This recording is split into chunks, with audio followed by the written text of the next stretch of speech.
আসসালামু আলাইকুম অষ্টম শ্রেণীর প্রিয় শিক্ষার্থীরা, আজকে আমরা তোমাদের বিজ্ঞান বইয়ের একদম প্রথম অধ্যায় থেকে শুরু করব, কারণ তোমাদের সামনে কিন্তু বৃত্তি পরীক্ষা আছে এবং বৃত্তি পরীক্ষার জন্য একদম পুরো সাজেশন আমি কিন্তু তোমাদের বই থেকে প্রত্যেকটা অধ্যায় অধ্যায় করে গুরুত্বপূর্ণ সাজেশনগুলো দিয়ে দেব, যাতে তোমাদের বৃত্তি পরীক্ষা দিতে আর কিন্তু তোমাদের মাঝে যে ভয়টা কাজ করে সেটা করবে না, তোমরাও একদম পুরো প্রস্তুতিটা নিতে পারবে। তো চলো আজকে থেকে আমাদের প্রথম ক্লাসটা শুরু করা যাক। এখানে আজকে আমরা প্রথম অধ্যায় প্রাণী জগতের শ্রেণীবিন্যাস অর্থাৎ দেখো, প্রাণী জগতের শ্রেণীবিন্যাস অর্থাৎ এটা আসলে কি সেটা আগে আমাদের জানতে হবে। অর্থাৎ প্রাণী জগৎ অর্থাৎ আমাদের যে চারপাশে যে প্রাণীগুলো রয়েছে সেই প্রাণীর যে জগৎটা সে তার শ্রেণীবিন্যাস। দেখো, যদি আমরা তোমাকে ধরো মহাকাশে পাঠানো হয়েছে, এবার পাঠানো হলে তোমাদেরকে বলা হলো যে এলিয়েনদের সম্পর্কে তথ্য আনো।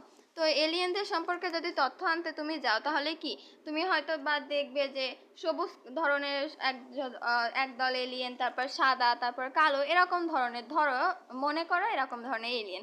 কিন্তু তুমি যদি সবার একটা একটা করে নাম জিজ্ঞাসা করো তাহলে কিন্তু তোমার হবে না। কিন্তু তুমি যদি বলো যে সবুজ এলিয়েনদের 2টা পা আছে, 2টা হাত আছে, এবং কালো এলিয়েনদের 4টা পা, 10টা চোখ এবং 8টা হাত আছে, এরকম যদি বলো তাহলে কিন্তু তোমাদের এক একটা করে যদি ধাপে অনুসরণ করো তাহলে কিন্তু সেটা তোমাদের মাঝে সহজ হয়। সেই সহজ করতেই যে বিদ্যাটা, সেটা হলো প্রাণী জগতের শ্রেণীবিন্যাস। তো চলো শুরু করা যাক। পৃথিবীতে অসংখ্য বিচিত্র ছোট বড় প্রাণী বাস করে। অর্থাৎ আমাদের যে পৃথিবীতে কিন্তু অসংখ্য প্রাণী বাস করে, এদের মধ্যে নানা রকম মিল ও অমিল রয়েছে, কারণ সবগুলো কিন্তু দেখতে একরকম হয় না। এই বৈচিত্র্যময় প্রাণীকুলে রয়েছে আণুবীক্ষণিক প্রাণী অ্যামিবা, অর্থাৎ যেগুলো মাইক্রোস্কোপ বা অণুবীক্ষণ অর্থাৎ অণুবীক্ষণ যন্ত্র দিয়ে দেখতে হয় সেটা হলো অ্যামিবা। তো অ্যামিবা, তাহলে যদি আমাদের পরীক্ষায় প্রশ্ন আছে যে অণুবীক্ষণ যন্ত্রে দিয়ে দেখতে হয় এমন প্রাণীর একটি নাম বলো, তাহলে সেখানে কিন্তু তোমরা অ্যামিবা লিখে দিতে পারবা, ঠিক আছে। তারপরে কি, শুরু থেকে করে বিশাল আকারের তিমিও রয়েছে, কিন্তু বিশাল আকারের তিমি এগুলোও কিন্তু প্রাণী জগতের ভিতরের অন্তর্ভুক্ত। প্রাণীর বিভিন্নতা নির্ভর করে পরিবেশের বৈচিত্র্যের উপর। ভিন্ন ভিন্ন পরিবেশ ও বাসস্থানে প্রাণী বৈচিত্র্য ভিন্ন রকম হয়। বিশাল এই প্রাণী জগৎ সম্পর্কে জানার অত্যন্ত কষ্টসাধ্যকর। অর্থাৎ দেখো, এত বড় একটা পৃথিবী, তার ভিতরে সবগুলো প্রাণী সম্পর্কে জানা কিন্তু আমাদের অত্যন্ত কষ্টসাধ্যকর। কিন্তু আমরা যদি শ্রেণী অনুযায়ী ভাগ করে নিই তাহলে কিন্তু সেটা আমাদের সহজ। অর্থাৎ সহজে সুশৃঙ্খলভাবে বিশাল প্রাণী জগৎকে জানার জন্য এর বিন্যস্তকরণ প্রয়োজন, আর বিন্যস্ত করার পদ্ধতিকে শ্রেণীবিন্যাস বলে। তো বিন্যস্ত করা অর্থাৎ এক একটা প্রাণী এক এক রকম, সেটার যে বিন্যস্তকরণ, সেই বিন্যস্তকরণকে শ্রেণীবিন্যাস বলে। শ্রেণীবিন্যাস প্রাণী জগৎকে জানার পথ সহজ করে দিয়েছে, অর্থাৎ শ্রেণীবিন্যাসের মাধ্যমে। তারপরে কি, পার্ট 1, প্রাণী জগতের শ্রেণীবিন্যাস, ক্লাসিফিকেশন অফ অ্যানিমাল কিংডম। অর্থাৎ এর যে শ্রেণীবিন্যাসকরণ সেটা এখন বোঝানো হবে। তোমরা তোমাদের চারপাশে ছোট বড় নানা বৈচিত্র্যপূর্ণ প্রাণী দেখতে পাও। তোমাদের ষষ্ঠ শ্রেণীতে অর্জিত জ্ঞানের ভিত্তিতে প্রাণী জগৎ সম্পর্কে নিচের প্রশ্নগুলোর উত্তর দেওয়ার চেষ্টা করো। তোমরা দেখা, প্রাণীগুলো দেখতে কি একই রকম? এদের সবগুলোরই কি মেরুদণ্ড আছে? অর্থাৎ সবগুলো কিন্তু মেরুদণ্ডী প্রাণী নয়। এক ধরনের প্রাণী অমেরুদণ্ডী, এক ধরনের প্রাণী মেরুদণ্ডী, এরকম প্রাণী আছে। এরা সবাই কি একই পরিবেশে বাস করে? এরা সবাই কি একই রকম খাবার খায়? উত্তর কিন্তু না হবে, কারণ এরা অনেকে আছে মেরু অঞ্চলে বাস করে, আবার অনেকে আছে বরফের অঞ্চলে, বা ধরো মেরু বরফ, আমি একই কথা বলতে যাচ্ছি, মেরু উত্তর দক্ষিণ এই অঞ্চলগুলোতে বসবাস করে। এরা কি একইভাবে চলাফেরা করে? না। এবার তুমি নিচের উত্তরগুলোর সাথে তোমার চিন্তাকে মিলাও। আমাদের চারপাশে আমরা যে প্রাণীগুলোকে দেখি তার সবগুলো দেখতে একরকম হয় না। এদের দেহের আকৃতি, গঠন ও অন্যান্য জৈবিক কাজকর্মের প্রকৃতিও ভিন্ন। এদের কোনোটির মেরুদণ্ড আছে, আবার কোনোটির মেরুদণ্ড নেই। এদের কোনোটি মাটিতে, কোনোটি পানিতে, কোনোটি গাছে বাস করে। এদের খাদ্য বিভিন্ন প্রকারের হয়। এরা বিভিন্ন অঙ্গ, সিলিয়া, পাউপাঙ্গ ইত্যাদি দিয়ে চলাচল করে। অর্থাৎ অনেকে পা দিয়ে চলাচল করে, অনেকে বিভিন্ন উপাঙ্গ কিংবা সিলিয়া দিয়ে চলাচল করে। আবার কোনোটির চলন শক্তি নেই, আবার কোনোটি আবার চলতেও পারে না। পৃথিবীতে এরকম বৈচিত্র্যপূর্ণ প্রাণীর সংখ্যা আমাদের সঠিক জানা নেই। আজ পর্যন্ত প্রায় 15 লক্ষ প্রজাতির প্রাণী আবিষ্কৃত হয়েছে। 15 লক্ষ প্রজাতি, মানে হিসাব করতে পারছো, 15 লক্ষ প্রজাতি হয়ে গেছে। তাহলে আমরা যদি প্রতিটা প্রাণীর জানতে চাইতাম তাহলে আরো কত বিলিয়ন ট্রিলিয়ন প্রাণী আছে এই 15 লক্ষ প্রজাতির ভিতরে। তাহলে এটা সহজ করে দিল না? প্রতিনিয়ত এদের সংখ্যা বেড়েই চলেছে। বিপুল সংখ্যক প্রাণীর গঠন ও প্রকৃতি সম্বন্ধে জ্ঞান অর্জনের সহজ উপায় হলো শ্রেণীবিন্যাস। প্রাণীদেহে বিদ্যমান বিভিন্ন বৈশিষ্ট্য ও বিভিন্ন প্রাণীদেহের বিভিন্ন কিন্তু বৈশিষ্ট্য আছে, মধ্যে মিল ও অমিল ও সম্পর্কের উপর ভিত্তি করে শ্রেণীবিন্যাস করা হয়। এদের বৈশিষ্ট্য অনুযায়ী বিভিন্ন স্তর বা ধাপে সাজানো হয়। জীবজগৎকে ধাপে ধাপে বিন্যস্ত করার এই পদ্ধতিকে শ্রেণীবিন্যাস বলে। অর্থাৎ দেখো, জীব জগৎকে ধাপে ধাপে বিন্যস্ত করা, অর্থাৎ 1 ধাপ 2 ধাপ 3 ধাপ এইভাবে ধরো বিন্যস্ত করা, এই বিন্যস্ত করার পদ্ধতিকে কি বলে? শ্রেণীবিন্যাস বলে। প্রয়োজনের তাগিদে বর্তমানে জীববিজ্ঞানের একটি স্বতন্ত্র শাখা গড়ে উঠেছে, এর নাম শ্রেণীবিন্যাস বিদ্যা, টেক্সোনমি। তাহলে শ্রেণীবিন্যাস বিদ্যার নাম কি? টেক্সোনমি।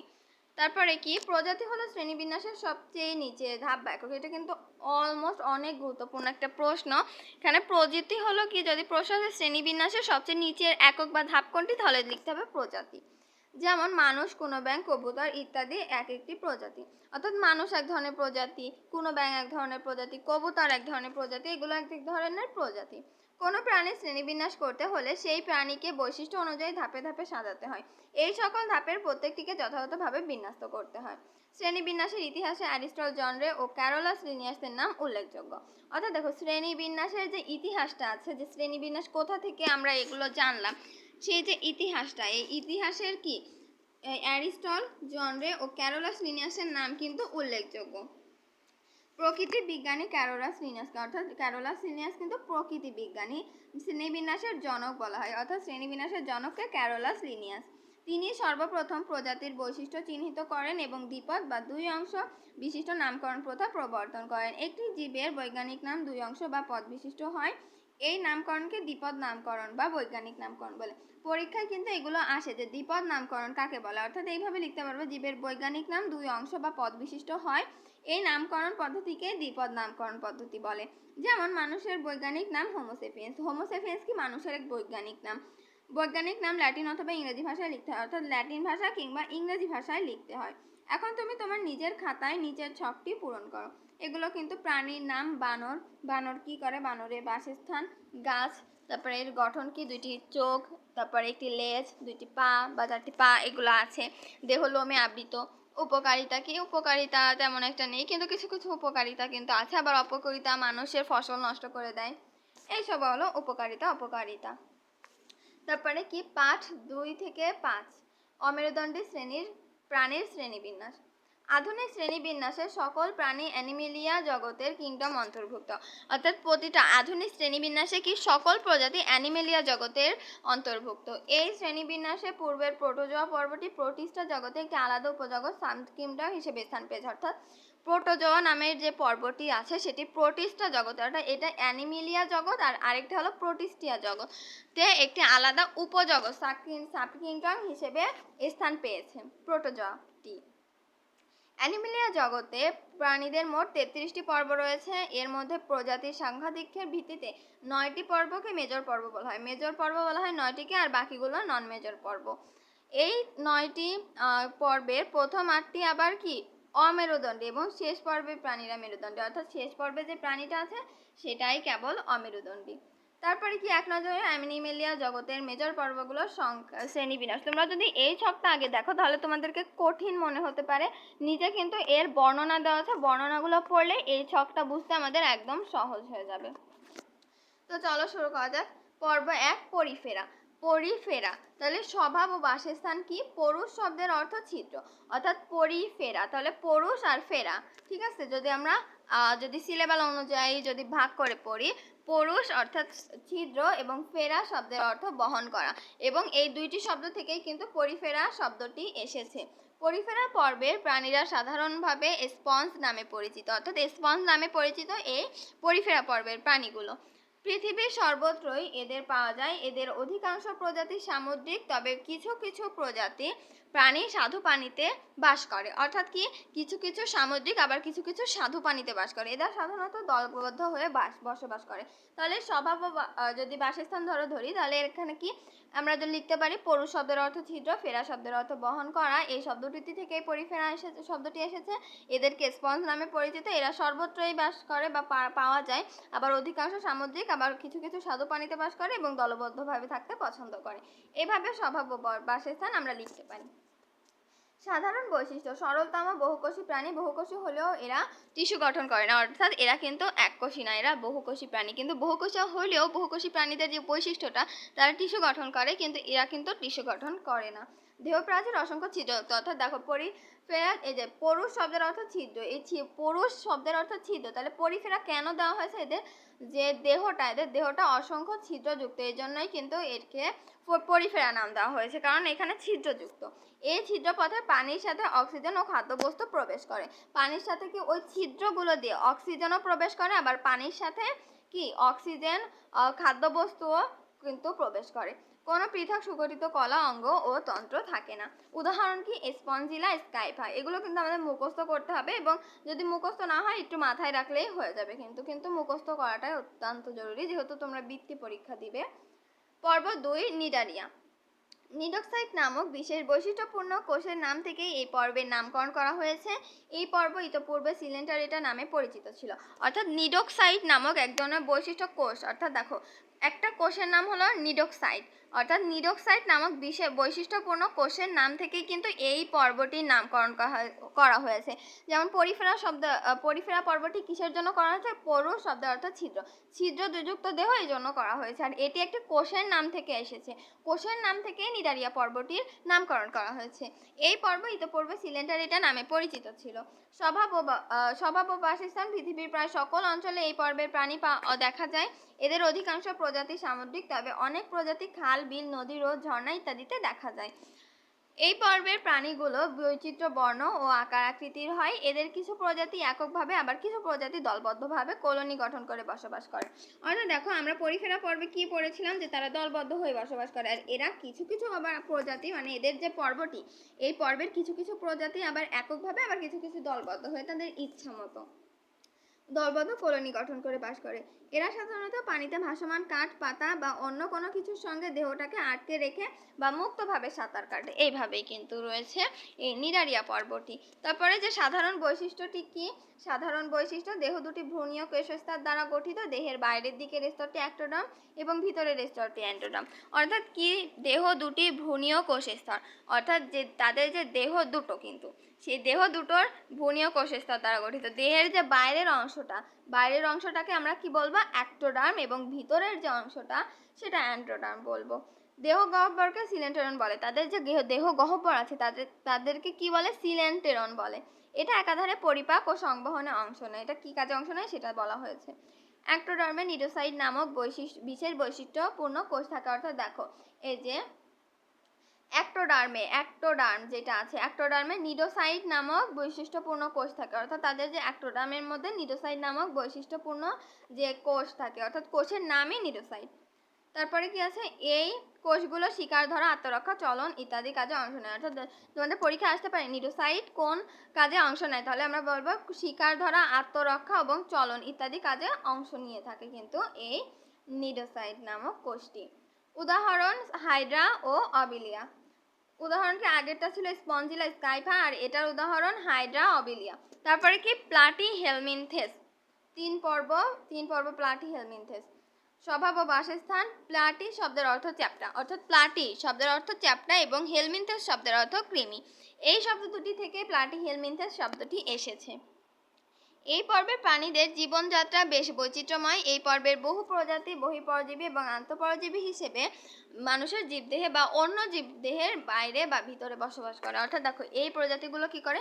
ধরো জীবের বাইরে বা দেহের বাইরে কিংবা দেহের ভিতরে বসবাস করে কিছু কিছু প্রজাতি। তবে কিছু প্রজাতি মুক্তজীবী হিসেবে স্বাদু পানিতে বসবাস করে বা লবণাক্ত পানিতেও বসবাস করে। স্বাদু পানি এবং লবণাক্ত পানি দুটো জায়গায় এটা বসবাস করে। এই পর্বের কোনো প্রাণী ভেজা ও স্যাঁতসেঁতে মাটিতে বাস করে। যকৃৎ কৃমি, ফিদা কৃমি এই পর্বের অন্তর্ভুক্ত। অর্থাৎ তোমরা যদি একটু খেয়াল করো তাহলে এখানে কি প্লাটি শব্দের অর্থ কি ছিল? চ্যাপ্টা ছিল। প্লাটি শব্দের অর্থ আমরা যদি জানি চ্যাপ্টা ছিল, তাহলে এদের কিন্তু বৈশিষ্ট্য হবে যে এরা চ্যাপ্টা, তার জন্য এদের নাম দেওয়া হয়েছে প্লাটি। প্লাটি নাম দেওয়া হওয়ার কারণ কি? এরা চ্যাপ্টা, আর প্লাটি শব্দের অর্থ চ্যাপ্টা। সাধারণ বৈশিষ্ট্য: দেহ চ্যাপ্টা ও ভুলিঙ্গ। অর্থাৎ এটা কিন্তু এই দেখো আমরা কিন্তু নাম পড়েই বুঝে গিয়েছি। বহিঃপরজীবী বা আন্তঃপরজীবী, অর্থাৎ এদের বাইরের যে জিনিস বাইরেও থাকে, ভিতরেও থাকে।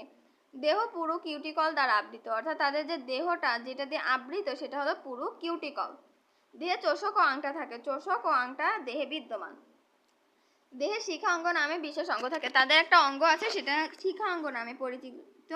এগুলো রেচন অঙ্গ হিসেবে কাজ করে। অর্থাৎ রেচন অঙ্গ কি? রেচন অঙ্গ হলো যে ময়লা আবর্জনা নিষ্কাশন পদ্ধতি। তো নিষ্কাশন পদ্ধতি অর্থাৎ এই যে শিখা অঙ্গটা, সেটা কিন্তু এই নিষ্কাশন পদ্ধতির জন্য কাজ করে এই অঙ্গটা। পৌষ্টিকতন্ত্র অসম্পূর্ণ বা অনুপস্থিত, অর্থাৎ যাদের যে পৌষ্টিকতন্ত্রটা অসম্পূর্ণ থাকে, অর্থাৎ কোনো কোনো প্রজাতির আবার থাকেই না। উদাহরণ ফ্যাসিওলা, যকৃৎ কৃমি, ট্যানিয়া অর্থাৎ ফিতা কৃমি, টাইনিয়া ফিটা কৃমি কিন্তু। তারপরে 4 পর্ব নেমাটোডা। 4 পর্ব নেমাটোডা, অনেকে একে নেমাথেল মিনথেস বলে। অর্থাৎ এই পর্বের প্রাণীকে অনেকে আবার নেমাথেল মিনথেস বলে, আবার এটা নেমাটোডা নামেই পরিচিত। স্বভাব ও বাসস্থান। নেমা শব্দের অর্থ সুতা। এই শব্দটি থেকেই এই পর্বের নামকরণ করা হয়েছে। অর্থাৎ নেমা শব্দের অর্থ সুতা, এই পর্বের নামকরণ করা হয়েছে কিন্তু এই নেমা শব্দ থেকে। আবার কি, এই পর্বের অনেক প্রাণী আন্তঃপরজীবী হিসেবে অন্ত্রে ও রক্তে বসবাস করে। এসব পরজীবী বিভিন্ন প্রাণী ও মানব দেহে বাস করে নানা রকম ক্ষতি সাধন করে। তবে অনেক প্রাণী মুক্তজীবী, যারা পানি ও মাটিতে বাস করে। অর্থাৎ কিছু কিছু প্রজাতি কি আছে, সেই প্রাণীগুলো কি আমাদের দেহে থাকে এবং দেহের ভিতরে থেকে নানা রকম ক্ষতি সাধন করে, এবং অনেকে ক্ষতি সাধন করে ঠিকই, কিন্তু আবার অনেকে কি মুক্তজীবী হিসেবে পানিতে এবং মাটিতেই বাস করে। গোলকৃমি, ফাইলেরিয়া কৃমি, চোখের কৃমি এই পর্বের অন্তর্গত। তারপরে কি যদি দেখি, এখানে আর নেই। সাধারণ বৈশিষ্ট্য, দেহ নলাকার ও পুরু ত্বক দ্বারা আবৃত। অর্থাৎ দেহ কি নলাকার ও পুরু ত্বক দ্বারা আবৃত। পৌষ্টিক নালী ও সম্পূর্ণ। মুখ ও পায়ুছিদ্র উপস্থিত। অর্থাৎ তাদের মুখ আছে, পায়ুছিদ্র আছে, এগুলো উপস্থিত, আর পৌষ্টিক নালী সম্পূর্ণ। শ্বসনতন্ত্র ও সংবহনতন্ত্র অনুপস্থিত, সাধারণত এক লিঙ্গ। এবং তারপরে কি আছে, দেহ গহ্বর অনাবৃত ও প্রকৃত সিলম নাই। উদাহরণ অ্যাসকেরিস, গোলকৃমি এবং ফাইলেরিয়া, লোয়া লোয়া চোখের কৃমি। তারপরে যদি দেখি 5 পর্ব অ্যানেলিডা পর্ব। এটা স্বভাব ও বাসস্থান। অ্যানেলোস শব্দের অর্থ আংটি। এই শব্দটি থেকে এই পর্বের নামকরণ করা হয়েছে। পৃথিবীর প্রায় সকল নাতিশীতোষ্ণ ও উষ্ণমণ্ডলীয় অঞ্চলে এই পর্বের প্রাণীদের পাওয়া যায়। অর্থাৎ পৃথিবীর নাতিশীতোষ্ণ উষ্ণমণ্ডলে, অর্থাৎ ঠান্ডা বা শীতল অঞ্চলেও এদের পাওয়া যায়, আবার গরম বা উষ্ণ অঞ্চলেও এই প্রাণীদের পাওয়া যায়।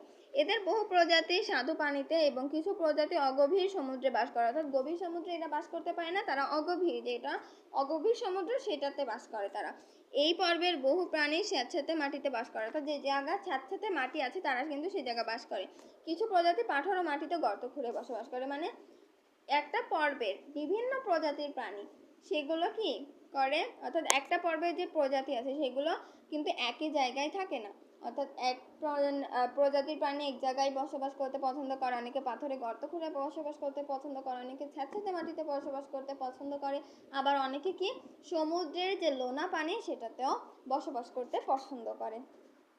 সাধারণ বৈশিষ্ট্য, দেহ নলাকার ও খণ্ডায়িত। অর্থাৎ তাদের দেহ নলাকার ও খণ্ডায়িত, অর্থাৎ যে খণ্ড আকারে। নেফ্রিডিয়া নামক রেচন অঙ্গ থাকে। অর্থাৎ তাদের রেচন অঙ্গ, অর্থাৎ তাদের নিষ্কাশন পদ্ধতির নাম হলো নেফ্রিডিয়া। প্রতিটি খণ্ডে ছিটা থাকে, জোকে থাকে না, ছিটা চলাচলে সাহায্য করে। অর্থাৎ প্রতিটি খণ্ডে যে তাদের যে খণ্ডগুলো, সেগুলোতে ছিটা থাকে কিন্তু জোকে থাকে না, এবং এই ছিটা কি করে, চলাচলে সাহায্য করে। উদাহরণ কেঁচো, জোক। তারপরে কি আর্থ্রোপোডা। এই আর্থ্রোপোডা কিন্তু পৃথিবীর ভিতরে সব থেকে যে বেশি যে প্রজাতির প্রাণীর অন্তর্ভুক্ত কি এই আর্থ্রোপোডা পর্বে। স্বভাব ও বাসস্থান। আর্থ্রো শব্দের অর্থ সন্ধি।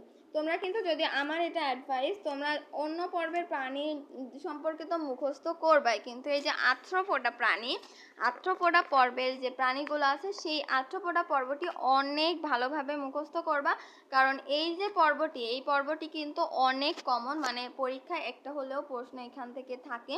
তো তোমরা কিন্তু অন্য পর্বের প্রাণীগুলো মুখস্থ করবা, কিন্তু আর্থ্রোপোডা মাস্ট করবা, কারণ আর্থ্রোপোডা কিন্তু আসে পরীক্ষায়।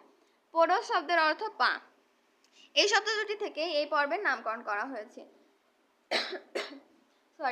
তো এখানে কি আছে, এই শব্দ দুটি থেকে এই পর্বের নামকরণ করা হয়েছে, অর্থাৎ আর্থ্রো ও পোডোস শব্দ থেকে। এই পর্বটি প্রাণী জগতের সবচেয়ে বৃহত্তম পর্ব, অর্থাৎ এই দেখো প্রাণী জগতের সবচেয়ে বৃহত্তম পর্ব আর্থ্রোপোডা। এই প্রশ্নটা কিন্তু আসে যে প্রাণী জগতের সবচেয়ে বৃহত্তম পর্ব কোনটি, তোমরাও অ্যান্সার দিবা আর্থ্রোপোডা। এরা পৃথিবীর প্রায় সর্বোচ্চ সকল পরিবেশে বাস করতে সক্ষম। এদের বহু প্রজাতি আন্তঃপরজীবী ও বহিঃপরজীবী হিসেবে বাস করে, অর্থাৎ এরা জীবদেহের বাইরেও থাকে ভিতরেও থাকে। বহু প্রাণী স্থলে, অর্থাৎ কেউ কেউ স্থলে বসবাস করে, কেউ কেউ স্বাদু পানিতে, আবার কেউ কেউ সমুদ্রে বাস করে। অর্থাৎ এখানে কিন্তু আমরা আগেই পড়েছি এগুলো কিন্তু সব পরিবেশেই বাস করতে সক্ষম, কারণ আমরা সব পরিবেশটাও কিন্তু এখানে দিতে পারবো। এ পর্বের অনেক প্রজাতি প্রাণী ডানার সাহায্যে উঠতে পারে। সাধারণ বৈশিষ্ট্য দেহ, মস্তক, বক্ষ, উদর এই 3 অঞ্চলে বিভক্ত। অর্থাৎ কয় অঞ্চলে বিভক্ত? 3 অঞ্চলে বিভক্ত। দেহ, মস্তক, তাদের যে মাথা, আর বক্ষ ও উদর এই 3 অঞ্চলে বিভক্ত এবং সন্ধিযুক্ত উপাঙ্গ বিদ্যমান। তারপরে কি মাথায় একজোড়া পুঞ্জাক্ষী ও অ্যান্টেনা থাকে। যদি আমরা দেখাই এখানে কিন্তু আছে আর্থ্রোপোডা পর্বের প্রাণী, তাহলে দেখো অ্যান্টেনা আছে না, এখান থেকে অ্যান্টেনা আছে, এই যে অ্যান্টেনা, বা পুঞ্জাক্ষী আছে, এই যে পুঞ্জাক্ষী আছে। তারপরে কি আছে, মাথায় একজোড়া পুঞ্জাক্ষী ও অ্যান্টেনা থাকে। নরম দেহ কাইটিন সমৃদ্ধ শক্ত আবরণী দ্বারা গঠিত, অর্থাৎ তাদের নরম দেহ কিন্তু কাইটিন সমৃদ্ধ শক্ত আবরণী দ্বারা গঠিত। ম্যালপিজিয়ান নামক রেচন অঙ্গ বিদ্যমান, অর্থাৎ রেচন অঙ্গর নাম কি? ম্যালপিজিয়ান। দেহের রক্তপূর্ণ গহ্বর হিমোসিল নামে পরিচিত, অর্থাৎ তাদের যে রক্তপূর্ণ গহ্বরটা সেটা হিমোসিল নামে পরিচিত। উদাহরণ প্রজাপতি, চিংড়ি, আরশোলা, কাঁকড়া। এটা কিন্তু একটা উদাহরণ এইগুলোর। চিংড়ি মাছেরও কিন্তু পুঞ্জাক্ষী বা অ্যান্টেনা থাকে, যদি আমরা দেখি খেয়াল করে। 7 পর্ব মলাস্কা। স্বভাব ও বাসস্থান। মলাস্কোস শব্দ থেকে এই পর্বের নামকরণ, যার অর্থ নরম। এটি প্রাণী জগতের দ্বিতীয় বৃহত্তম পর্ব, অর্থাৎ প্রথম বৃহত্তম পর্ব আর্থ্রোপোডা এবং দ্বিতীয় বৃহত্তম পর্ব মলাস্কা। এই পর্বের প্রাণীদের গঠন, বাসস্থান ও স্বভাব বৈচিত্র্যপূর্ণ। এরা পৃথিবীর প্রায় সকল পরিবেশে বাস করতে সক্ষম। প্রায় সবাই সামুদ্রিক এবং সাগরের বিভিন্ন স্তরে বাস করে। কিছু কিছু প্রাণী প্রজাতি পাহাড়ি অঞ্চলে, বনে জঙ্গলে ও স্বাদু পানিতে বসবাস করে। সাধারণ বৈশিষ্ট্য দেহ নরম, আর এবং কি সাধারণ বৈশিষ্ট্য দেহ নরম। নরম দেহটি সাধারণত শক্ত খোলস দ্বারা আবৃত। তাদের দেহ নরম কিন্তু যে খোলস দ্বারা আবৃত সেটা শক্ত। পেশিবহুল পা দিয়ে এরা চলাচল করে, তাদের কিন্তু পাটা কি পেশিবহুল। ফুসফুস এবং ফুলকার সাহায্যে শ্বাসকর্য চালায়, যেমন শামুক ও ঝিনুক, এগুলো কিন্তু এর উদাহরণ।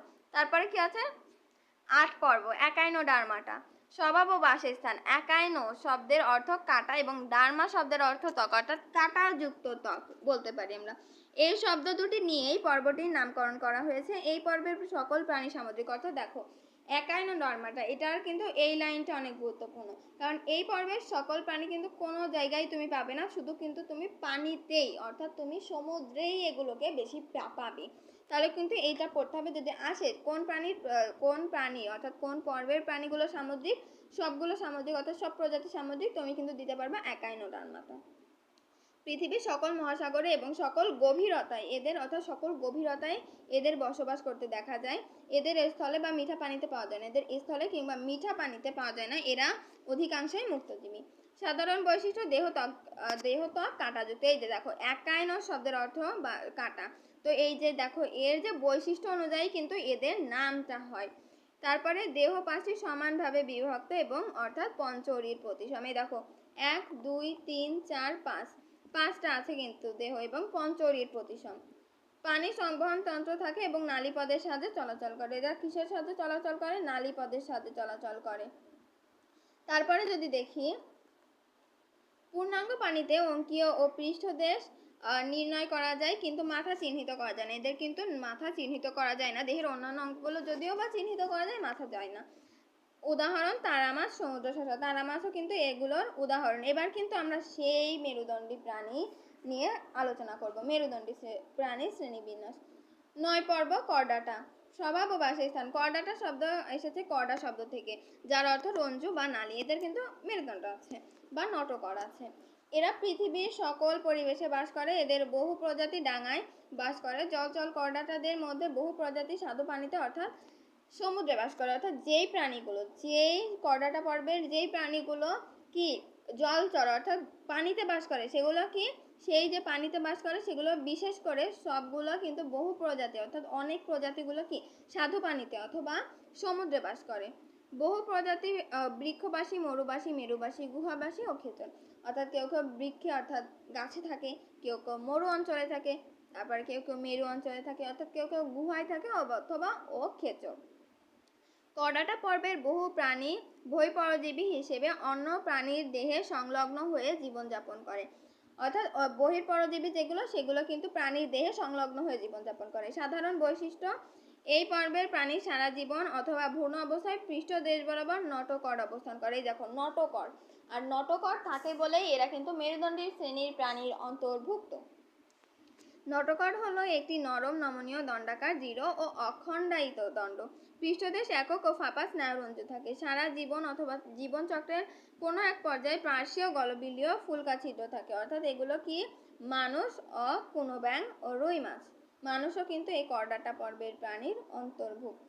তারপরে এই করডাটা পর্বকে আবার 3 উপপর্বে ভাগ করা যায়। সেটা হলো ইউরোকর্ডাটা, সেফালোকর্ডাটা এবং ভার্টিব্রাটা। এই যে ভার্টিব্রাটা। আবার ভার্টিব্রাটাকেও কিন্তু আবার অনেক শ্রেণীতে বিভক্ত করা যায়। তো ইউরোকর্ডাটা দিয়েই শুরু করি। ইউরোকর্ডাটা সাধারণ বৈশিষ্ট্য, প্রাথমিক অবস্থায় ফুলকারন্ধ্র, পৃষ্ঠীয় ফাঁপা স্নায়ুরঞ্জু থাকে। অর্থাৎ যাদের প্রাথমিক অবস্থায় কি থাকে, ফুলকারন্ধ্র থাকে এবং পৃষ্ঠীয় ফাঁপা স্নায়ুরঞ্জু থাকে। শুধুমাত্র লার্ভা দশায় এদের লেজে নটোকর্ড থাকে। উদাহরণ অ্যাসিডিয়া। তারপর সেফালোকর্ডাটাতে কি সাধারণ বৈশিষ্ট্য, সারা জীবনই এদের দেহ নটোকর্ড উপস্থিতি লক্ষ্য করা যায়। অর্থাৎ সারা জীবন, অর্থাৎ এদের যতদিন বেঁচে থাকে ততদিনই কিন্তু এই নটোকর্ডের উপস্থিতি লক্ষ্য করা যায়। দেখতে মাছের মতো, এটা কিন্তু দেখতে একটু মাছের মতো, যদিও বা মাছ নয় কিন্তু দেখতে মাছের মতো। তারপরে এর উদাহরণ কি, ব্রাঞ্চিওস্টোমা।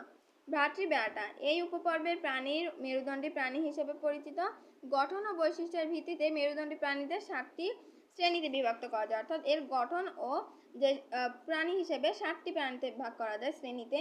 সেটা কি, শ্রেণী 1 সাইক্লোস্টোমা। অর্থাৎ সাইক্লোস্টোমা শ্রেণীতে একটা সাধারণ বৈশিষ্ট্য লম্বাটে দেহ। অর্থাৎ তাদের দেহ কি লম্বাটে। যদি আমরা দেখি এদের দেহ কিন্তু লম্বাটে। মুখ ছিদ্র গোলাকার ও চোয়ালবিহীন। অর্থাৎ এদের কিন্তু চোয়াল আছে এবং মুখ ছিদ্র। এদের দেহে আইস বা যুগ্ম পাখনা অনুপস্থিত। এখানে যদি দেখো এটার কিন্তু দেহটা কি, দেহতে কোনো আইস আমরা দেখতে পাচ্ছি না। ফুলকা ছিদ্রের সাহায্যে শ্বাস নেয়, অর্থাৎ এদের ফুলকা আছে। উদাহরণ পেট্রিওমোজাই। তারপরে কি আছে, শ্রেণী 2 কন্ড্রিকথিস। সাধারণ বৈশিষ্ট্য, এ পর্বের সকল প্রাণী সমুদ্রে বাস করে। অর্থাৎ এই পর্বের সকল প্রাণী কি সমুদ্রে বাস করে, কন্ড্রিকথিস। কঙ্কাল তরুণাস্থিময়, মুখ ছিদ্র, দেহের অঙ্কীয় দেশে অবস্থিত। অর্থাৎ যে কঙ্কাল, যে তরুণাস্থিময়, তাদের যে কঙ্কালটা আছে সেটা কি মুখ ছিদ্র, দেহের অঙ্কীয় দেশে অবস্থিত। অর্থাৎ তাদের যে মুখটা ছিদ্র কিন্তু দেহের অঙ্কীয় অবস্থিত। দেহে প্লাকেট আইস দ্বারা আবৃত। তাদের দেহ কিন্তু যে আইসটা দ্বারা আবৃত সেটা হলো প্লাকেট নামে পরিচিত। দুই পাশে 5 থেকে 7 জোড়া ফুলকা ছিদ্র থাকে। কানকো থাকে না। লেজের দুটি অংশ ভিন্ন আকৃতির, অর্থাৎ হেটেরোসার্কেল। অর্থাৎ এই দেখো একটা এরকম একটা এরকম, এটা বোঝাচ্ছে। উদাহরণ হাঙর, করাত মাছ, হাতুড়ি মাছ। এটা কিন্তু হাতুড়ি মাছ, মুখের এখানে হাতুড়ির মতো, জন্য এখানে হাতুড়ি মাছ এটা। তারপরে যদি আমরা দেখি শ্রেণী 3 অস্ট্রিকথিস। সাধারণ বৈশিষ্ট্য, অধিকাংশ স্বাদু পানি মাছ। অর্থাৎ যদি আমরা দেখি ইলিশ মাছ কি স্বাদু পানি। মুখ ছিদ্র, দেহের সম্মুখ প্রান্তে দেহ সাইক্লোয়েড, গ্যানোয়েড ও টিনোয়েড আইস দ্বারা আবৃত। তাদের দেহগুলো কি 3 ধরনের আইস দ্বারা আবৃত। মাথার দুই পাশে 4 জোড়া ফুলকা থাকে। ফুলকাগুলো কানকো দিয়ে ঢাকা থাকে। ফুলকার সাথে শ্বাসকার্য চালায়। লেজের দুটি অংশ একই রকম, অর্থাৎ হোমোসার্কাল। লেজের এই অংশটা যেরকম এই অংশটাও সেরকম। উদাহরণ ইলিশ মাছ আর সি শর্টস। তারপর শ্রেণী উভচর। উভচর কিন্তু আমরা শুনেছি নাম অনেক আগে থেকে।